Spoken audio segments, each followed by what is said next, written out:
US weapons to strike deeper inside Russia. President Zelensky has been pushing Western allies to allow his forces to use the missiles.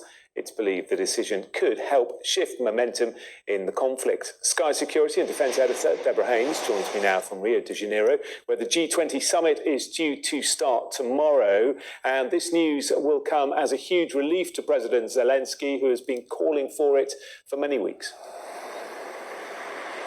It will, and Joe Biden is actually going to be coming here to Rio de Janeiro, where he will be meeting alongside other world leaders like China's president. He met him yesterday, actually, on the sidelines of a different summit in Peru. Vladimir Putin normally comes to the G20, Russia, of course, a member, but he is facing arrest warrant from the International Criminal Court, and so is not going to be here. He said previously that his presence would be a distraction, but you can be sure that Russia's war in Ukraine will be talked about on the sidelines of the summit and as well as inside the centre. And for Joe Biden to make this decision now, after months of deliberating over whether or not he was going to allow the Ukrainians to use these long-range army tactical missile systems. They are ballistic missiles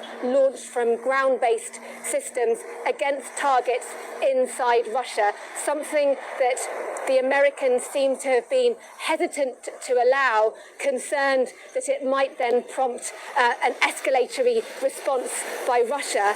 But according to reports in the New York Times, the sudden decision by the North Koreans to join Russian forces on the battlefield at the moment inside Russia, fighting against Ukrainian troops that have seized parts of the Kursk region, that is the trigger for this decision by the United States. And now all eyes surely are going to be on other allies of Ukraine, the UK, for example, which has for a long time also been asked by the Ukrainians to allow its forces to use their Storm Shadow cruise missiles against targets inside Russia.